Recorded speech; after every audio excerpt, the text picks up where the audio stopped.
Assalamualaikum warahmatullahi wabarakatuh. Bismillahirrahmanirrahim. Hamdan syukran wassalamu ala Rasulullah sallallahu alaihi wasallam. Amma ba'd. Baik, mahasiswa sekalian, alhamdulillah bertemu lagi pada pertemuan kelima kali ini, di mana pada pertemuan kelima ini kita akan mendiskusikan, kita akan membahas mengenai landasan teori, kerangka berpikir, dan hipotesis dalam penelitian kuantitatif. Baik, tanpa berlama-lama lagi, pertama kita bahas dulu mengenai landasan teori.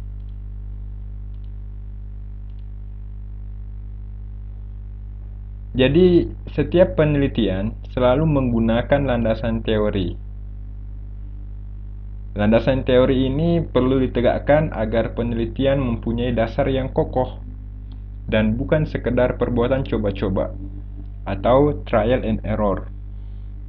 Ya, adanya landasan teori ini merupakan ciri bahwa penelitian merupakan cara ilmiah untuk mendapatkan data.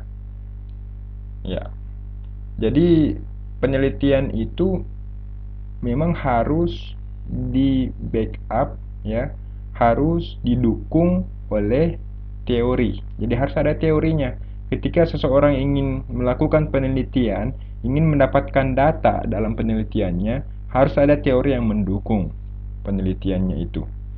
Berikutnya, teori adalah seperangkat konsep, definisi, dan proposisi yang berfungsi untuk melihat fenomena secara sistematik melalui spesifikasi hubungan antar variabel. Ya, variabel ini sudah kita bahas. Variabel ini sudah kita bahas pada pertemuan keempat yang lalu ya. Sehingga dapat berguna untuk menjelaskan dan meramalkan fenomena. Ya. Dapat berguna untuk menjelaskan dan meramalkan fenomena. Jadi teori itu ya, pertama berkenaan dengan konsep, asumsi, dan generalisasi yang logis. Berikutnya, teori itu berfungsi untuk mengungkapkan, menjelaskan, dan memprediksi perilaku yang memiliki keteraturan. Nah, berikutnya teori itu sebagai stimulan atau perangsang ya, sebagai perangsang, stimulus, dan panduan untuk mengembangkan pengetahuan. Nah, jadi ini sekelumit konsep tentang landasan teori. Apa masih ada? Ya, masih ada. Berikutnya, dalam kaitannya dengan kegiatan penelitian, maka fungsi teori yaitu. Ya, jadi ada fungsi teori ya. Jadi apa fungsinya teori itu dalam kegiatannya dengan kegiatan penelitian? Yang pertama, untuk memperjelas dan mempertajam ruang lingkup atau konsep variabel yang akan diteliti. Nah, ini sudah kita bahas pertemuan yang lalu ya. Variabel itu adalah eh, sesuatu yang menjadi eh, yang akan kita teliti ya, yang menjadi fokus penelitian dan yang akan kita teliti. Nah, apa variabel ini kita singgung sedikit. Eh, Karakteristik atau sifat dari variabel ini adalah dia bervariasi. Jadi sesuatu yang bervariasi maka itu dikatakan variabel ya. Itu banyak sekali contohnya sudah kita bahas pertemuan lalu. Contohnya seperti apa namanya, minat ya, kemudian prestasi, motivasi, kepemimpinan ya, pokoknya banyak sekali. Berikutnya, fungsi teori yaitu untuk merumuskan hipotesis dan menyusun instrumen penelitian. Ya, nah ini kita akan bahas nanti nih. Jadi merumuskan hipotesis dan menyusun instrumen penelitian. Nah ini nanti ya di pertemuan yang selanjutnya. Karena pada dasarnya hipotesis itu merupakan pernyataan yang bersifat prediktif ya. Nah ini hipotesis nanti. Sebentar. Berikutnya, fungsi teori yaitu untuk mencandra dan membahas hasil penelitian, sehingga selanjutnya digunakan untuk memberikan saran dalam upaya pemecahan masalah. Nah, perlu kita ketahui bahwasanya semua penelitian bersifat ilmiah, ya. Semua penelitian itu bersifat ilmiah. Karenanya semua peneliti harus berbekal dengan teori, ya. Kalau ada penelitian yang tidak berbekal dengan teori, maka penelitian itu tidak bersifat ilmiah atau bisa dikatakan bahwa itu bukan penelitian, ya. Nah, dalam penelitian kuantitatif, teori yang digunakan itu harus sudah jelas, ya. Karena teori di sini akan berfungsi untuk memperjelas masalah yang diteliti, sebagai dasar untuk merumuskan hipotesis, dan sebagai referensi untuk menyusun instrumen penelitian. Nah, oleh karena itu landasan teori dalam proposal penelitian kuantitatif itu lagi-lagi harus sudah jelas, ya, teori apa yang akan dipakai. Jadi ini untuk mahasiswa sekalian, ketika nanti dalam proposal penelitiannya itu ingin menggunakan pendekatan kuantitatif, maka untuk landasan teori ini sudah harus jelas, ya, teori apa yang akan dipakai, dan teori itu yang akan kita uji. Nah, beda dengan kualitatif. Kalau kualitatif itu ya tidak harus teorinya jelas, tapi tetap harus ada teori juga. Artinya teori itu bukan sesuatu yang diuji, tapi teori itu akan dikembangkan, ya, dalam penelitian kualitatif. Tapi kalau dalam kuantitatif, teori itu yang akan diuji, seperti itu. Nah, terakhir kita bahas mengenai landasan teori. Dalam penelitian kuantitatif, ya, lagi-lagi ini saya sampaikan, peneliti itu menggunakan teori secara deduktif. Ya, ini bagian dari karakteristik paradigma penelitian kuantitatif, ya, yang sudah kita bahas di pertemuan kedua, dan meletakkannya dalam bagian bab atau subbab terpisah. Sebaiknya memang teori itu ada bab atau subbabnya khusus, ya. Penempatan ini dapat memperjelas pembahasan mengenai teori dari pembahasan-pembahasan lain dalam penelitian. Nah, penempatan ini juga memungkinkan pembaca untuk mengidentifikasi dan memahami dengan baik landasan teori dalam penelitian. Apa tujuannya? Ya, tujuannya untuk menguji atau memverifikasi suatu teori daripada mengembangkannya. Nah, ini lagi-lagi tujuan teori dalam penelitian kuantitatif, ya. Jadi tujuan utamanya adalah untuk menguji atau memverifikasi suatu teori, bukan mengembangkan, karena mengembangkan ini adalah tugas dari pendekatan kualitatif. Oleh karena itu, peneliti kuantitatif seyogianya mengajukan teori, lagi-lagi ini mengumpulkan data untuk menguji teori, dan menyatakan konfirmasi atau diskonfirmasi atas teori berdasarkan hasil yang diperoleh. Nah, teori menjadi kerangka kerja untuk keseluruhan penelitian yang nantinya berfungsi untuk mengorganisasi rumusan masalah dan hipotesis penelitian, ya. Nah, itu adalah paparan-paparan mengenai landasan teori. Berikutnya kita melangkah ke kerangka berpikir. Nah, apa kerangka berpikir ini dalam penelitian kuantitatif? Kerangka berpikir dalam suatu penelitian, ya, penelitian apapun, ya, ini kita bahas umum dulu, ini perlu dikemukakan. Nah, kerangka berpikir itu merupakan model konseptual tentang bagaimana teori berhubungan dengan berbagai faktor yang telah diidentifikasi sebagai masalah yang penting. Kerangka berpikir juga merupakan penjelasan sementara terhadap gejala-gejala yang menjadi objek permasalahan. Nah, ini harus diingat, ya. Jadi kerangka berpikir itu adalah penjelasan sementara, ya. Jadi nanti setelah ada kerangka berpikir, maka di bawah dari kerangka berpikir itu harus peneliti jelaskan apa maksudnya.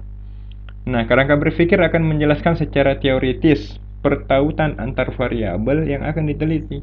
Jadi secara teoritis perlu dijelaskan, ya, hubungan antar variabel independen dan variabel dependen. Bila dalam penelitian itu juga terdapat variabel moderat, ya, variabel kontrol atau variabel perantara. Nah, ini sudah kita bahas pertemuan lalu. Maka itu juga perlu dijelaskan mengapa variabel itu dilibatkan dalam penelitian, ya, seperti itu. Ya, jadi setelah kita buat kerangka berpikirnya ya, kemudian perlu dijelaskan itu maksudnya di bawah di sini. Ya, dijelaskan di sini. Tidak seperti proposal pada umumnya hanya dibuat kerangkanya saja, kemudian lanjut ke bab selanjutnya. Itu tidak ya. Jadi harus ada penjelasan-penjelasan lagi di bawahnya. Apa dimaksud dengan ini? Dijelaskan pertautan antar variabel yang akan diteliti, ya, variabel independennya, variabel dependennya, variabel moderatnya kalau ada, kontrolnya kalau ada, variabel perantaranya kalau ada. Nah, berikutnya kerangka berpikir yang baik. Nah, ada kerangka berpikir yang baik. Seperti apa kerangka berpikir yang baik itu?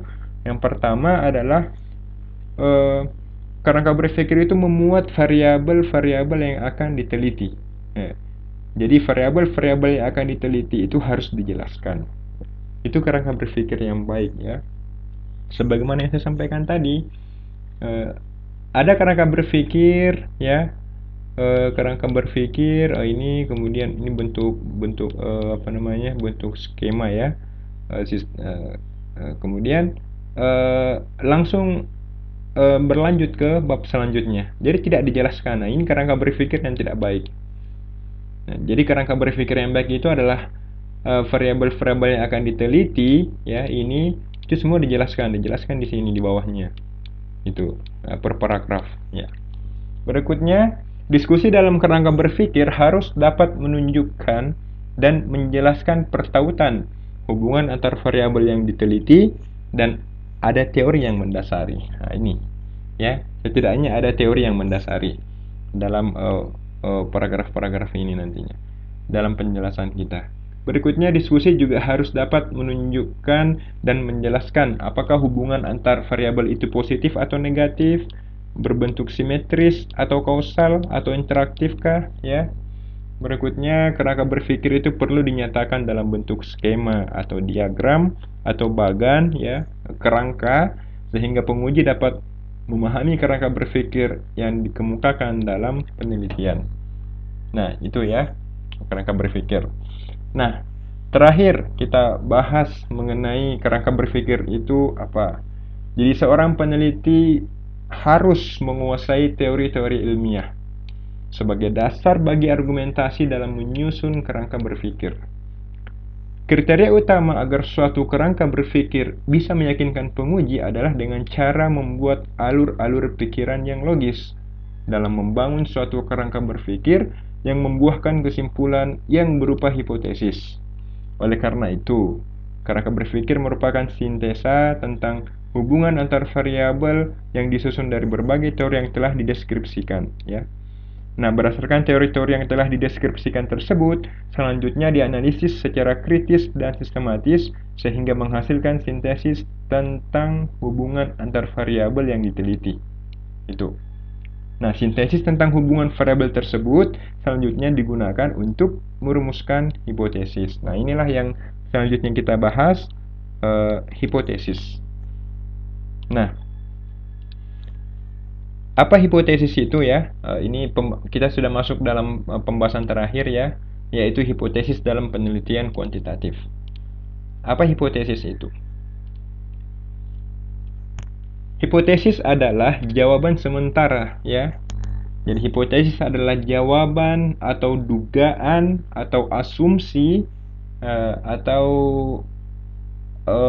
ya jawaban ya yang sifatnya sementara terhadap rumusan masalah penelitian. Jadi kalau ada rumusan masalah penelitian menanyakan tentang hubungan motivasi atau hubungan metode pembelajaran A terhadap prestasi belajar peserta didik, maka kita sudah harus mempunyai jawaban ya. Kita sebagai peneliti harus punya jawaban-jawaban sementara. Itulah yang dinamakan dengan hipotesis.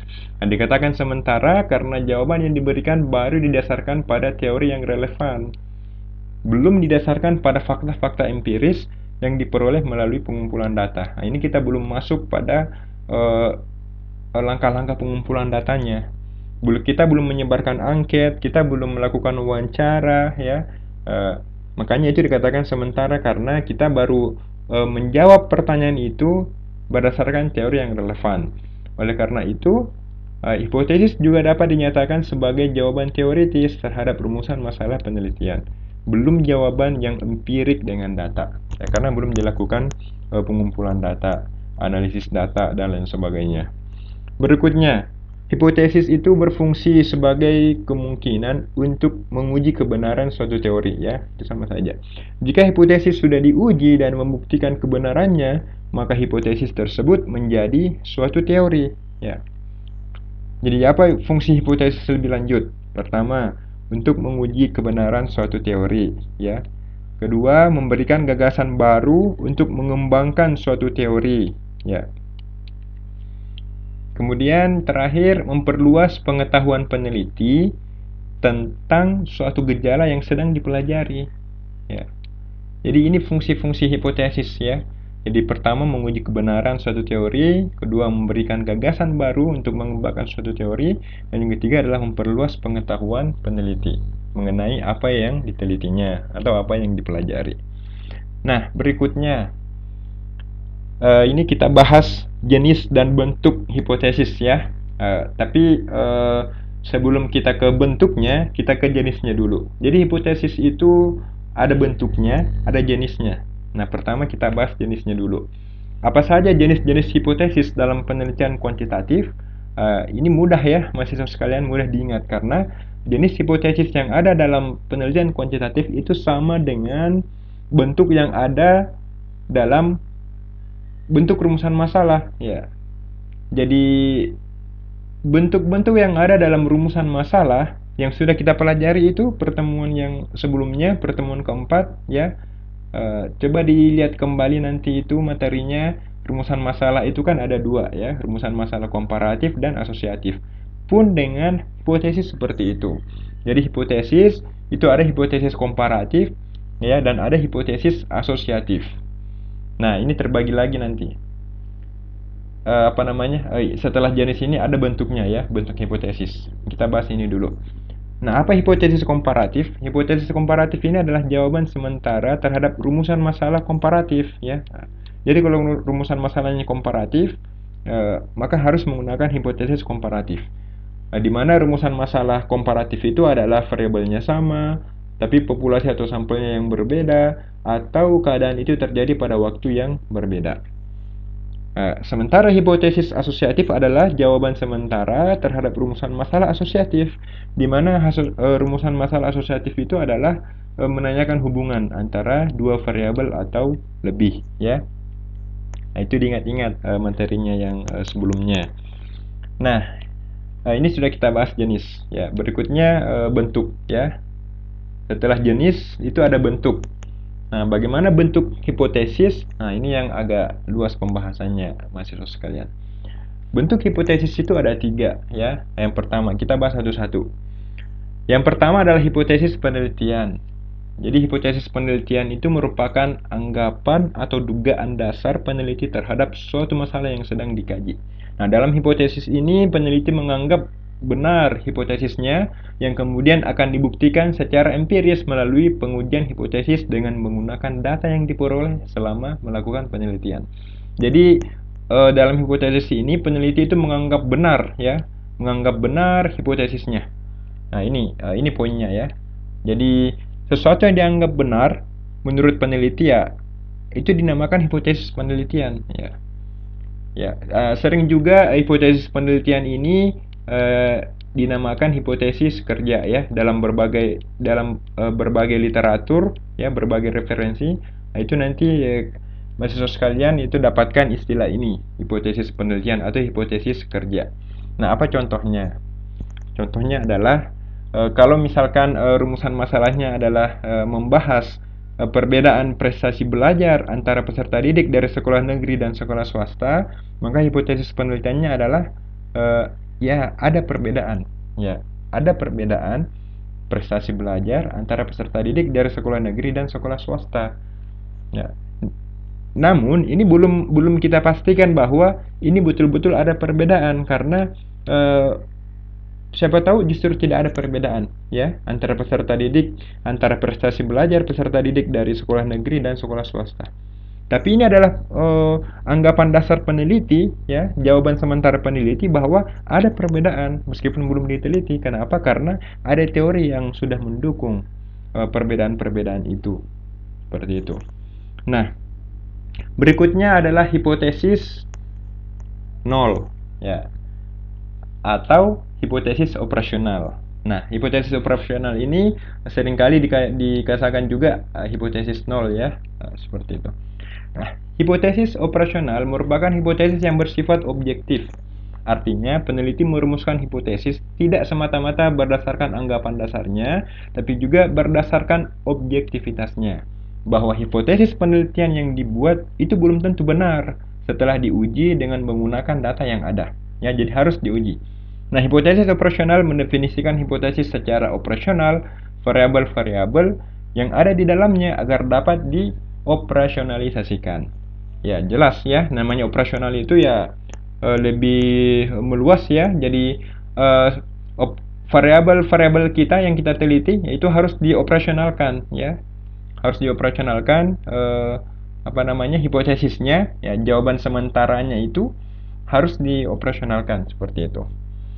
Nah, peneliti memerlukan hipotesis operasional yang bersifat objektif dan netral atau secara teknis disebut hipotesis nol ya. Di berbagai referensi itu hipotesis operasional ini sama dengan hipotesis nol ya, dinamakan hipotesis nol atau H0 ya, digunakan untuk memberikan keseimbangan pada hipotesis penelitian karena peneliti meyakini bahwa dalam pengujian nanti itu benar atau salahnya hipotesis penelitian itu tergantung dari bukti-bukti yang diperolehnya selama melakukan penelitian. Selain itu, peneliti juga memerlukan hipotesis operasional pembanding ya. Jadi bukan hanya hipotesis operasional yang bersifat objektif dan netral saja atau hipotesis nol, tapi juga peneliti dalam hal ini juga membutuhkan hipotesis operasional pembanding yang tidak netral ya, tidak netral atau secara teknis disebut hipotesis 1 atau H1. Nah, ini kalau di referensi lain ya, ini disebut dengan HA ya, seperti itu. Jadi perbedaan istilah saja ya di berbagai referensi. Nah, apa contohnya? Nah, kita ke H0 dulu ya, H0. H0 dulu ya. Hipotesis nolnya dulu. Yang netral ya, yang netral. Ini dia. Masih itu tadi kaitannya dengan prestasi belajar antara peserta didik dari sekolah negeri dan sekolah swasta ya. Ini kalau hipotesis operasionalnya, hipotesis nolnya ya, H0-nya, ini tidak ada perbedaan persentase dalam prestasi belajar antara peserta didik dari sekolah negeri dan sekolah swasta. Jadi tidak ada perbedaan persentase ya. Jadi artinya persentasenya sama ya. Jadi tidak ada perbedaan persentase dalam prestasi belajar antara peserta didik dari sekolah negeri dan sekolah swasta. Ya, artinya sama saja prestasi belajar antara peserta didik dari sekolah negeri maupun sekolah swasta. Nah, sementara H1-nya yang operasional pembanding ya, yang tidak netral, yaitu ini ada perbedaan. Jadi ada perbedaan persentase dalam prestasi belajar antara peserta didik dari sekolah negeri dan sekolah swasta. Artinya apa? Ada perbedaan persentase dalam prestasi belajar antara peserta didik dari sekolah negeri dan sekolah swasta. Artinya prestasi belajar peserta didik yang di sekolah negeri dan di sekolah swasta itu berbeda, ya, itu tidak sama, itu, ya. Nanti bisa dilihat baik-baik, dipelajari baik-baik kembali ya, mahasiswa sekalian. Ini juga saya sampaikan sudah saya share, saya bagikan tentunya di grupnya ini materinya. Nah, terakhir ya. Terakhir kita melangkah ke bentuk hipotesis yang ketiga ya, atau yang terakhir yaitu hipotesis statistik. Nah, hipotesis statistik ini merupakan jenis hipotesis yang dirumuskan dalam bentuk notasi statistik. Nah, hipotesis ini dirumuskan berdasarkan pengamatan peneliti terhadap populasi dalam bentuk angka-angka. Nah, ini dalam bentuk angka-angka.